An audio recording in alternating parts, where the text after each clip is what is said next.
Hello everyone, this is Bringsales here with a look at the best non-UCS set ever. Let's face it, even though it's not branded as a UCS set, it certainly feels like one. If you compare this model to the Hoth Snowspeeder, you'll see what I mean. They both have many pieces, intricate detailing, and complicated building techniques. Many would argue that because this model features stud shooters and spring-loaded missiles, it is a playset. But consider this. The 2016 Assault on Hoth featured way more than just stud shooters and missiles, and that was branded as a UCS set. Since we haven't gotten a UCS set in well over a year, I can confidently theorize that the UCS label is dead. But these sets will still be big and accurate to the movies. I personally love this set because it's very long. Unlike the 2009 model, it certainly isn't a little short for a stormtrooper. I mean Tantive 4. To help people carry this model, it comes with a brand new handle hidden inside this rotatable radar dish. Unfortunately, it doesn't rotate a full 360 degrees, which is something to be expected, but when you do pick it up, it is balanced almost perfectly. It's amazing how LEGO designers were able to integrate the handle right into the center of gravity. I will take a closer look at all of the fine details, starting from the front and closing at the back. The front exploits these new UCS Millennium Falcon cockpit elements. They're now in a brand new color and they seem to shape the Corellian Corvette perfectly. I wish that LEGO printed white stickers that would match the white color on the actual pieces, because it does look a bit off, which can be annoying if you have a desire for everything to be perfect. But the stickers do make up for that because of the excellent printing. I do wish that instead of having to pull the pieces off, you could just open the cockpit like in the 2009 model. Inside, we will find a couple of seats for the rebel pilots, but I don't know why they don't have yokes or pedals or really anything to control the ship. I guess this is one reason why this isn't a UCS set. Overall, the cockpit is shaped very nicely and I especially love the detailing on the sides, which take full advantage of these cheese slopes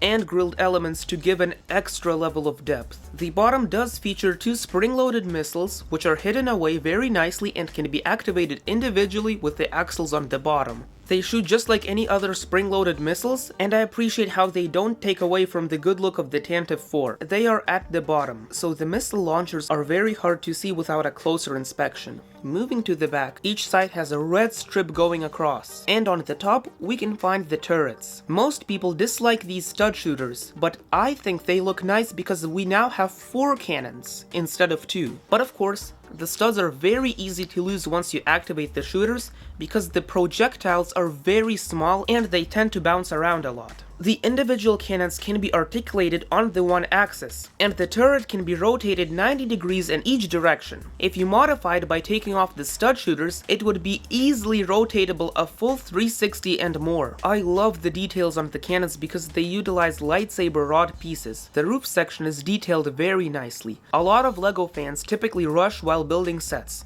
but I don't recommend you do that here. Building slower will help you appreciate the unorthodox techniques used in this set. We get binoculars, a saw, a roller skate, just so many little things to detail the exterior. The entire top section just goes to show you that it really should have been branded as a UCS set. The two sides are symmetrical. I do like these rotatable cannons which utilize the ski pole pieces, but they don't actually shoot, so it's just there to stay true to the movies. One thing I want you to notice is that the sides use a Technic mini track piece in light gray. It's quite a nice addition, and I think that many builders could take a lot of inspiration from this set. On the inside, we will see Bail Organa having a discussion with Princess Leia. Although we never saw this room in episode 4, I'm glad that we still got it because episode 3 from the prequels showed this table from quite a few angles. The table itself isn't detailed in any special way like the exterior, but it uses stickers on the sides, which does bother me a lot. I think that even if it means bumping up the price, there should be only printed elements in a model like this, which many collectors are going to get. The room also does feature a circular element, which is a sticker, and when putting on circular stickers on a circle, you have to be very careful as it's very easy to put it off center. And if you do mess it up, it's pretty much irreversible because the stickers will have many wrinkles. This room adds an extra level of playability, but it's definitely not as good as what we saw in the Fortrex from 2016. I wish that by turning a gear, a hologram would pop up or something along those lines. The sides are done pretty well, and once again they feature unique pieces in very creative ways. To me,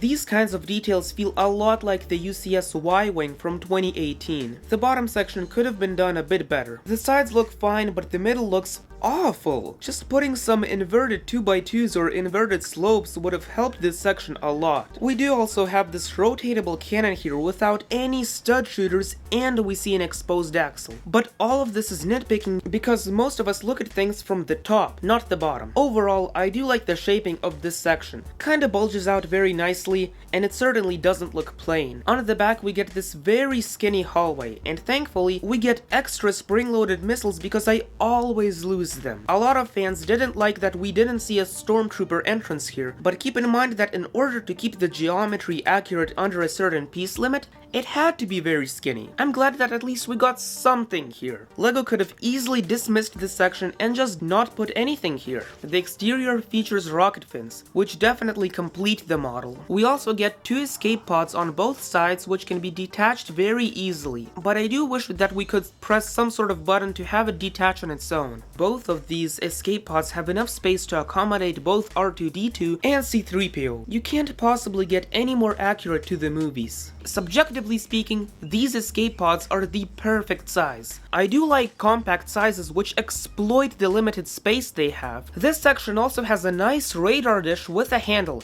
which I covered at the beginning of the review. Now we have finally made it to the back, which has many triangular sloped pieces to transition the main fuselage to the ginormous engine section. This spaceship has not 9, not 10, but 11 engines. Every engine uses a plastic wheel piece as seen in Nexo Knights. On top of that, each engine has a translucent orange 2x2 inverted round element to show that the engines are active. Although every engine is unique in its own way, I still felt like I was building the same thing over and over again, so it did feel repetitive. The top utilizes many creative building techniques. Each engine is unique in its own way, as you can see, but the overall structure is pretty much the same. But I do love that LEGO took their time to carefully detail all of the engines to kind of give them a destroyed look. The sides are done very well with intricate detailing, just like a normal UCS set. The engines are massive, and they must be super powerful. Now let's talk about the minifigures.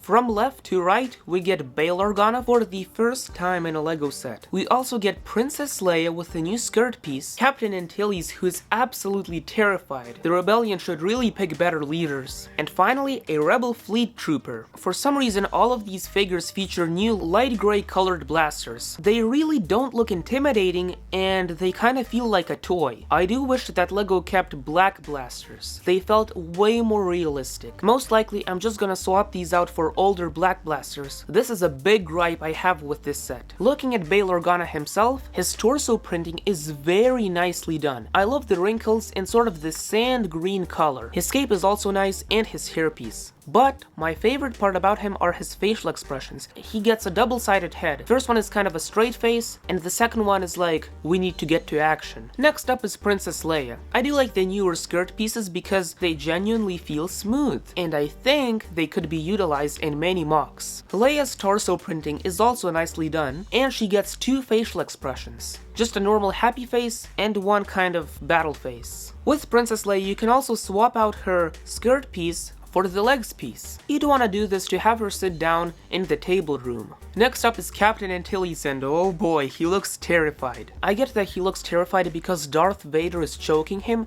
but seriously, the rebellion should pick much better leaders who resist pain, who resist battle stress. He's clearly not meant to be a soldier, and certainly not a captain. And as in most minifigures, he does get 2 faces, the terrified one and the normal one. The Rebel Fleet Trooper is the most generic minifigure out of all of them. He gets 2 faces as usual, and his body printing has nothing special. My final thoughts of this set have to do with the pros and cons. It feels like a UCS set even though it's not. It's detailed beautifully, has play features, and it adds light to any room it's displayed in. The 2 negatives I have with this set are that the minifigures feature light gray blaster pieces, even though they're supposed to be in black. In the movies, they're black, certainly not light gray. And it's $200. As most UCS sets or UCS-like sets, it's priced fairly well. But keep in mind it's under 2,000 pieces, meaning it's over the 10-cent per piece price point. So it is expensive, but considering it's a licensed Star Wars set, it's a pretty good deal. And because the model is amazing, it's certainly worth it. I have also linked a review up on the screen to the UCS TIE Fighter, so I hope you can check that out. This is your Bring Sales here, and I'll see you in the next one.